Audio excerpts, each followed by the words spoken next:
تویی که آمده است که من در از گویم حامله‌دار هستم. بگذار مثال 4 ماهه یا 5 ماهه گفتگی، اینجا هم حتی اونش هم در چیده است، من حامله‌دار هستم. ولی از روزی که آمدم در خانه همین خوشتامن و خسور من روز ندارم بابای داملا. یعنی ما با شوهرمون همزبانیم، ما با شوهرمون یکدیگر را میفهمیم. لیکن چیکار کنیم که مادرش مجبور دارد که باید این دختر حامله‌دار نمیشید، باید تو عالی قطعی این 2 سال 3 سال زندگی میکردی، تو خراکتری ای را میفهمیدی، تو ای را باید میدونستی، بعدا مقصد تو از این فرزند میگرفتی. از این لحاظ بابای داملا من در بطنم حاضر فرزند دارم.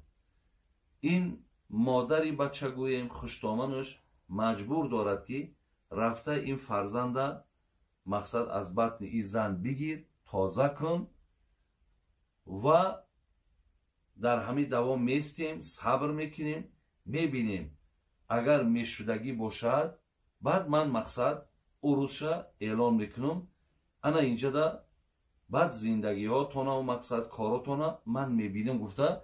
یعنی از همون تحت کنترل من، از گفته من یگان قدم بیرون نمیشه. اگر مقصد قبول داری مرحمت، نداری همون گپی سفسطه پیشینه که شیرا من نمیبخشمد، من مادری تو نیستم، من تر ای خانه پیش میکنم. خلاص این خواهر چی میگد؟ بابای داملا آیا من به همین کار راضی شوم یا نشوم؟ شما چی میگین برادرای عزیز؟ در جای من خداتون تصور کنید که در همین خیل سوال باید چی جواب گوییم؟ چی جواب گوییم؟ اکنون من سوال و جواب دارم، بر من مراجعت میکنن همچی یک برادرشون، همچی یک نصیحتگر. من چی کار کنم؟ باید چی بگم؟ بگم گپی همو خوشتامنی، بفهمی، به عقلی، به فراستی، به انصاف تا بگیر؟ من هم خیلی بگم باید. سوال دیگر اینجا چند سوال است، لیکن من همون میگم پارچه پارچه همونا را برای شما خانم. داملای عزیز، از روزی که من این خانه آمدم، من زیر طعنه خوشتامنم قرار گرفتم. داملا التماس میکنم خاندان ما از برنامه های شما دائم پیگیری میکنن، گوش میکنن. یک صحبت درباره طعنه کردن، خاصه بر همین طعنه ای که من مالی کم آوردم. مقصد شاید بیچاره خیلی دستی کوتاه داشته است، خب نادار بوده است، به شرایط بوده است، مالی کمتر آورده است. تا حاضر میگد من صاحب یک فرزند با یک فرزند دیگر در شکمم، تا حاضر میشینیم طعنه ای که تو مالی کم آوردی، تو چیزی کم آوردی، تو لایق این خانه ما نیستی، تو لایق این بچه من نداری، گفته برای من طعنه میکنن. داملای عزیز، در همین باب یک صحبت میکردیم. من باور کنین حیران میشم در همین مسئله که وقتی که شما طعنه میکنین تو مالی کم آوردی، ای به انصاف، تو چند پول دادی خودت؟ این شما یک چند پول، هم $2000، همون $3000، همون $4000 و چی میشود؟ یک دختر تا 18 و 19 تربیه کردن این کاری آسانه؟ این چند $1000 میشود؟ آخی آمدی در خانه گفتی همین تاجیکای ما خودم ماری سیاه کردی، 100 نمود زاره و تولا کردی، هزارها با روت سیاه و سفید کردی، دروغ هم گفتی بچه من ایتری است، من خودم ایتریم، خودت 1000 نشان دادی. بردی همین دختره، نخوا همین کم آوردن همین سبب همین قدیل سیاهی باشد. و شما حیران میشم من $2000 میتی $3000 میتی، یک ماشین بار میاره در خانه میسپاره، دخترش میاره میسپاره. با مورد تنه آخی زیبی تنه تو داری، زیبی تنه تو داری، زیرا که با $2-3,000 تو آمده در خاندان دختردار با جبر کردگی، $10,000 $20,000 بار بردگی، با دخترش بردگی، با تنش میکنی. همون یک توجیکای ما یک مقال دارن، زبانی میگه دزدغر درازه، نه که با زبانی تو درازه. تا جای خجالت حس کنی که آقا من چی دادم که من از این قدر بار به تو الان که تو عقل فراست داشته باشی، هیچگاه به بار و به مال او باید نظر نکنی، به اخلاق او نگاه کن، به رفتار او نگاه کن.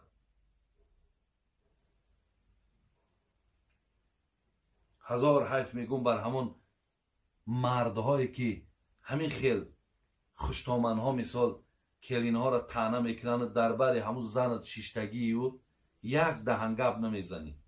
من نمیدونم تو در او خانه تو چی نقش داری، تو در او خانه چی نقش میبازی. و چرا مثال او وقت تنه کرد تو مثال همچی یک رهبری خانه، خداوند در قرآن الرجال قوامون علی النساء گفته است، یعنی رهبر مثال تو همچی یک کلانتری خانه به حساب میره. یک دمک نمیگوی ای مثال زنک اوی چی کاره تو بیا روز ما بتی آخی همین گپ شی همین کار شی. آخی بار نگاه که تو چند سوم دادی که این قدر بارو به تو از این طلب داری. برادر عزیز من نمیدونم، همه کار در دستی زنه. بیچاره خودشان میگن، من از کجای گپوره از خودشان میگن، میگن ای خسرم بسیار آدمی خوبه وای در گپ نمیرسه، او را گپ زنی هم نمیمانه. خیلی گپ به تو نرسه، گپ زنی نمانن، تو در او خانه چی کار میکنی؟ همون خدا رحمت کنه شیخ سعدی چی میگه؟ یک مصرای شعریش نویسانده بدون، میگفت اگر زن ندارد سوی مرد گوش، خوب گوش که مرده که زن زندگی بچه تا ویران کیسته، خب در خانه تلاطم انداخته سای، در خانه مصیبت آورده سای. خب لیکن تو وقتی که خاموشی و سخنی نمیگوی، من برای تو مراجعت دارم. ترا شیخ سعدی گفته سای اگر زن ندارد سوی مرد گوش، سراویل و کهلش در مرد پوش. میگه که بگیرین لباساتون ایواز کنین، لباسای مردکی تبتی در دست انمو زن تو، لباسای او را تو بپوش، برای که دستی تو در این خانه هیچی نمی آمد است. یعنی تو در اون خانه هیچ کس نبوده.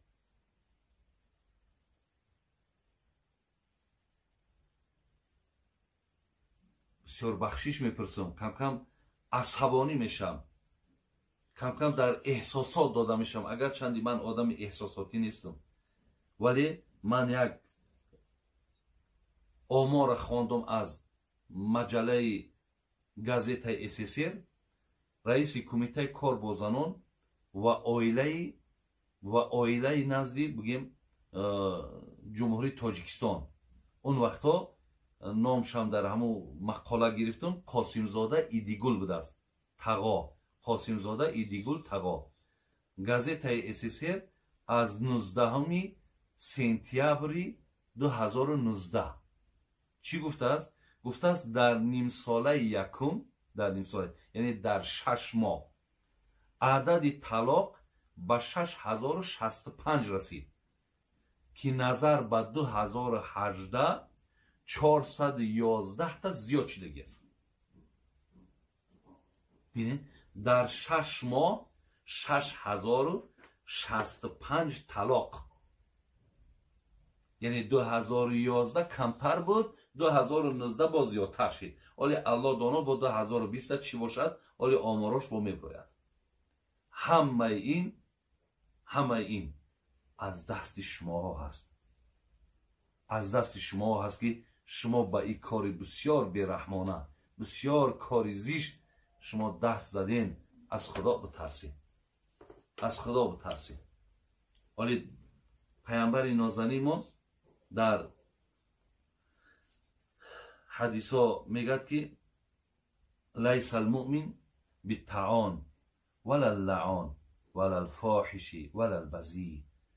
کسی اگر طعنه کننده باشد، کسی لعنت گوینده باشد، کسی زبان حقارت کننده داشته باشد، پیامبر گفت که اینها باید هیچگاه دعوای ایمانداری نکنند. نگن که ما مؤمنیم، نگن ما مسلمانیم. همین آدمایی که ولی در حق همین زندگی های همین دخترای مردم بگیم یا فرزندای خودش جبر میکنن، ولی همین شب قدر بود، ولی همین شب با 6 دسته کو، ولی با قرآن خوانده، خیلی فکر داره که البته تمام، یعنی ما همین کارا را کردیم، مقصد وظیفه بندگی به جا آمد.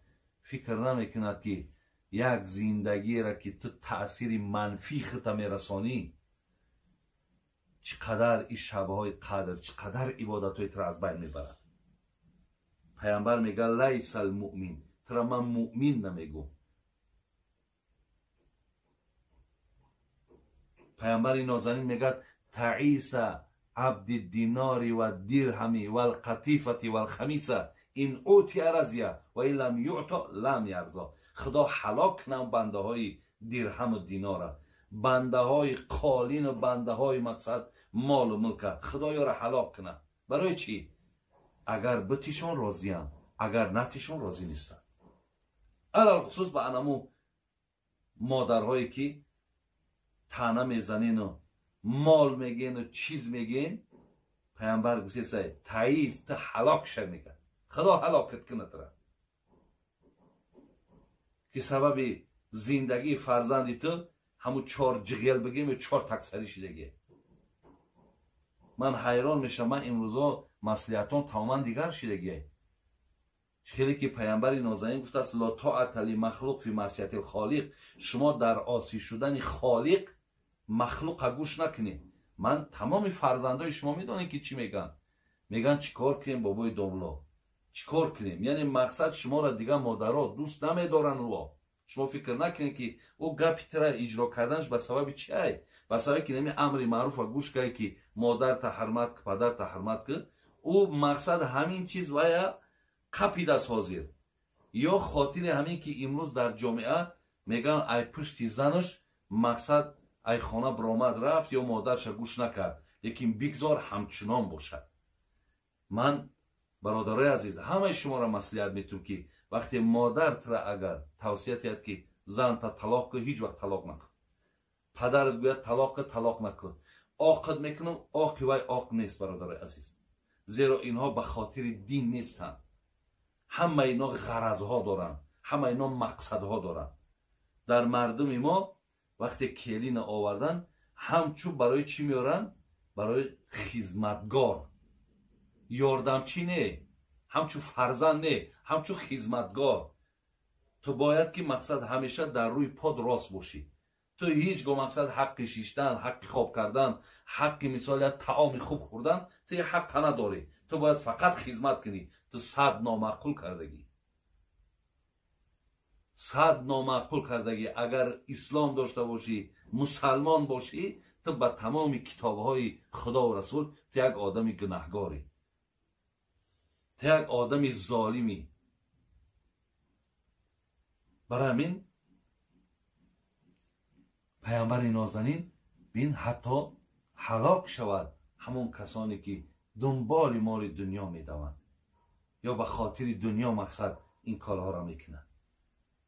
برای همین بسیار من از شما خواهش میکنم مادرای عزیز و کسانی که در زندگی امینا دخالت میکنید، دخالتی خوب کن. ما هم برادرای عزیز کلین داریم، ما هم فرزند داریم، لیکن ما فرزندا را در علایدگی میشونیم، میگم بچه‌ام دعای نیکی من میفورد. خب زناتون قطع معامله شروع کنین، زناتون حرمت کنین، حقارت نکنین بچه‌ام، زناتون نزنین. ما هم الحمدلله 2 تا کلین داریم، ولی همیشه حرکت میکنم که برم در چهره همونها مقصد تبسم بینم. دایی میرم در علایدگی میپرسم شون بچه میگم کمبودی ها دارین، یگان مقصد نفهمی ها هسته بینتون. من در علایدگی از بچم نه، از کلی رو میپرسم که چیزی که در همینجا باشد من باید برطرف کنم، من باید زندگی اینها را خوب کنم. زیرا که من این کار را به خاطر چی میکنم؟ به خاطر آن میکنم که مرا الله و رسولش امر کردگی است که تا اگر دعوای ایمانداری داری باید انا همچنان باشی. بر همین دادرای عزیز، در نسبت زنهاتان هیچ وقت سختگیری نکنید. سخن مادر تای، سخن خواهر تای، سخن اپا تای، سخن اکا تای، اینها را در ترازوی شریعت چنگ کن که ببین که مقابل گفته خدا و پیغمبر نباشه، قبولش کن. از این در بالاتر برادرای عزیز، ولی بین اینجا یک سوال دیگه چی آمده است؟ سوال آمده است که انا وقتی خشتامنو از دنیا میگذشت، دخترهاش جمع کردو و ایرا من با طریق تلفن گرفتم، من نویسوندم خودم. دخترهاش جمع کردو گفت همان روزی که من از دنیا میگذرم، وقتی برای من آب نان میکنین، مقصد همون نانهایی را که بعدی مرده میکنن، من از شما گفته است بچه هم وقتی راضی میشم که در همین نان و آبم یگان کلین رحنتی. این وصیت بین یگان کلین رحنتی که مقصد همون آب و نانی که برای مردم میکنین در حق جان من، خب اونها دست بزنن. یک بار همی سخن تا اگر تا عقل می داشتی، اگر تو فراست می داشتی، تا یک بار همی وصیتی کردگی تا خوب گوش کن. یا همون خواهرها و مادرهایی که، یا خواهرهایی که، یا برادرهایی که همین وصیت مادر را گوش کردین، اگر شما همین کار را کرده باشین، شما از او دا بدبخترین. شما از او دا بدبخترین که وقتی که اگر سخن همین مادر جاهلی به عقلی نادانه وقتی قبول میکنین که حتی بین در زندگی خدا دانه این آدم چه خیل آدم باشد، این در مردش که این خیل وصیت داره، در زندگیش این انسان هم نبوده، این آدم هم نبوده، این کوچه آدمگری هم گذشتگی نیست.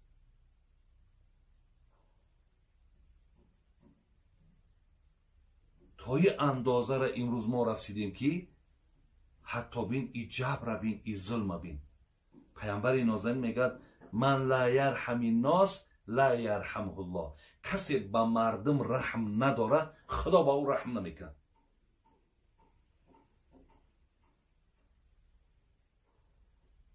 انمی قدر ویرانی که در همین آمار خواندم 6065، انمی ای انمو دستای ناپاک شما، از انمو برآمدهای نادرست شما امروز بین تمام فرزندای ما، ملت ما باور که سرگردانند. برای همین شما با تمام همان همسایه‌ای که همین خیل زنهایی هستن که در زندگی فرزندا دخالت نادرست میکنن، شما در همسایه‌داری باید محاکمش کنید. شما باید بگین که تو حق نداری که در یک طبقه من بشینی، زیرا تو این کاری تو کرده خیلی خدا را ناراحت کرده. بین پیامبر میگه ابغض الحلال الی الله الطلاق. بدترین حلال به سوی خدا طلاقه. وقتی خدا غضبناک میشود در یک کاری که تو ناکسی نالایق تو همون کار ده فرزند دلالت داری، بچم طلاقش نمیکنی، شیر من پیلت نمیکنم، ترا من نمیبخشم، تو فرزندی من نیستی. در یک کاری دلالت داری که این کاری تو ده خدا غضبناک میشود. ولی من یک حدیث خوانده بودم، میگه پیش شیطان وقتی که فرزنداش هر بگهی معلومات دادنی میروند که چی کار کردن در حق بندای خود، قایتش میرود میگه من حرکت کردم که امروز یک آدمی نمازخوان بود 5 وقت نمازش نخوان. میگه مادر یا پدر یا شیطان میگه برای او هیچ مقصد لذتی نمیبخشد. دیگرش میگه امروز من یک مسلمان مقصد وسواسی کردم که روزش خورد، اینش هم تاثیر نمیگذاره.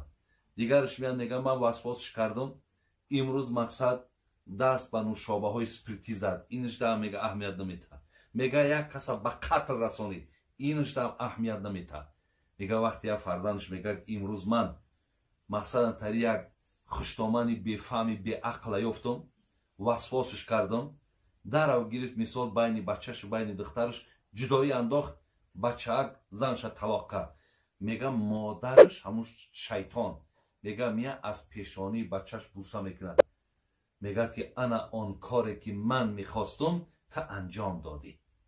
یعنی ببین، یعنی در آن کاری که الله را قهرش میاد، غضبش میآید، عرشش میجنبد، تو همون کار کردی. زیرا که شیطان دشمن الله هست و همیشه خواهش میکنه که خدا ناراحت باشد. اگر تو هم همین کار که کنی، تا ای شیطان چی فرق داری؟ وقتی همین کار زیشت ای دستی تو گذشت، تو ای شیطان چی فرق داری؟ و هم خرسند، تو هم خرسند، هر دو یک چیزی.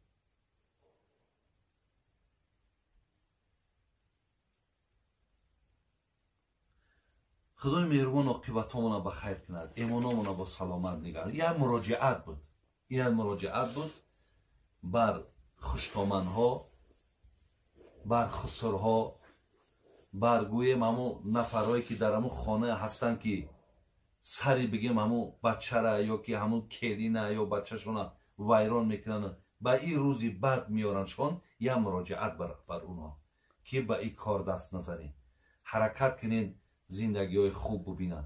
دارد کمبودی دارد، که به کمبودی پیامبر. برداران عزیز، ثبت‌های نوی حاجی میرزا را هر روز سه‌شنبه و جمعه میتوانید از کانال نور تв тамошо кунед. ссилкаи канал дар описанияи видео дар омада обуна шавед ва интизори видеоҳои нав ба нави устод ҳоҷи мирзо бошед.